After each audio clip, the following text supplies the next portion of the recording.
And for the first time, we're hearing from one of the suspects. In a jailhouse interview today, Jake England opens up about his life before the shooting spree. 2 News reporter Brandon Richard joins us now with more on that. Brandon. Well, Russ, the jailhouse interview was conducted by England's new attorney, Brewster, who says he wants to show the world a different side of a man with a troubled past. I was right there, seeing everything. You saw your dad die? Yes. In a jailhouse interview, shooting suspect Jake England not only talks about his father's death in 2010, he also opens up about his girlfriend's January suicide. What happened? She shot herself in the head about 2 feet away from him, and our son was right there in the same room. How did that impact you? It's impacted me more than anybody could really ever imagine. Did you love her? Yes. He's talking to his new defense attorney, Brewster. Our goal is to make sure that his constitutional rights are protected. Brewster decided to take the case after receiving a letter from England's mother, Terry Alexander.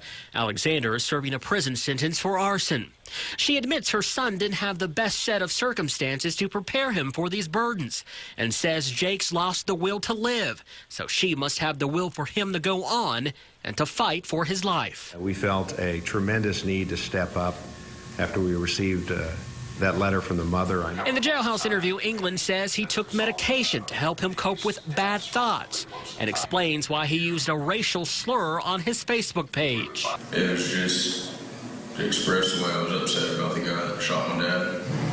But that's the only time I'd ever express anything like that about somebody. If any of you met this young man, I think it would dispel any belief that you would have that he was motivated by hate for African Americans. Now, Brewster is working the case pro bono, and he is only representing England. He is not representing the other suspect, Alvin Watts. Brandon Richard, 2 News, works for you.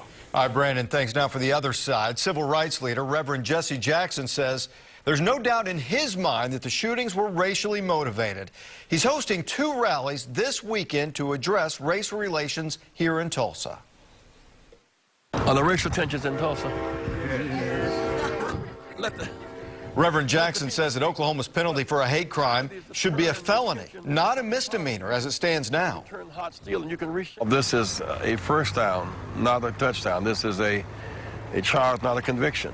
And the poison that they represent is in the air.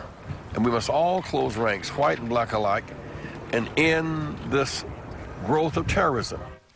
Jackson's rally is tomorrow night at 6 at the North Tulsa First Baptist Church. He'll also be speaking there Sunday morning at 11. It is the same church where Dr. Martin Luther King Jr. once spoke, and the only one that survived the 1921 race riot.